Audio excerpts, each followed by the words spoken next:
Assalamualaikum, saya Tegas Agustian akan kembali mereview jurnal hukum pidana mengenai pengiriman tenaga kerja migran sebagai salah satu bentuk perbudakan modern dari tindak pidana perdagangan orang.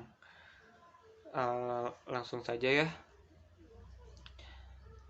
Indonesia merupakan salah satu negara pengirim tenaga kerja migran. Indonesia ini merupakan salah satu negara pengirim tenaga kerja migran terbesar di Asia.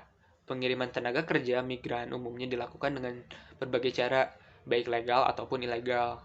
Pengiriman tenaga kerja migran ilegal selalu dihubungkan dengan perbudakan sebagai salah satu bentuk dan tindak pidana perdagangan orang.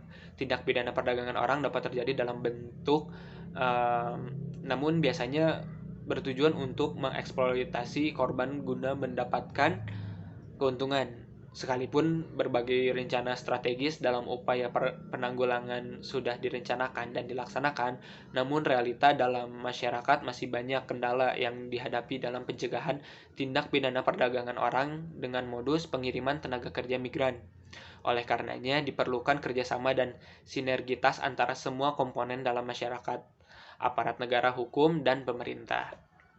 Lalu dapat menarik kesimpulannya bahwa pengiriman tenaga kerja migran sering dijadikan salah satu bentuk dari modus perdagangan orang, sehingga merupakan salah satu bentuk pembudakan modern karena umumnya korban sering mendapatkan perlakuan yang tidak manusiawi dan juga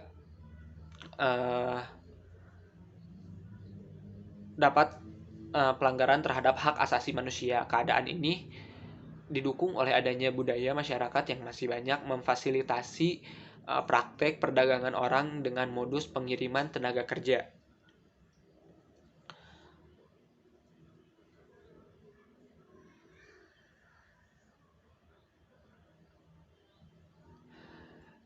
Hal ini dilakukan melalui berbagai cara maupun modus dengan berbagai iming-iming sehingga korban tertarik untuk bekerja dengan cepat dan mendapatkan imbalan penghasilan yang tinggi.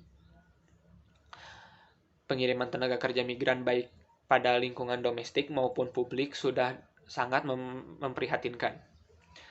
Terutama dilihat dari sisi korban yang semula bertujuan untuk memperbaiki tingkat ekonomi keluarga, kemudian bahkan sering menjadi korban perlakuan yang tidak sesuai dengan nilai-nilai budaya, norma yang ada di Indonesia, bahkan menjurus pada perdagangan orang sebagai salah satu bentuk perbudakan modern. Sekian dari saya. Wassalamualaikum warahmatullahi wabarakatuh.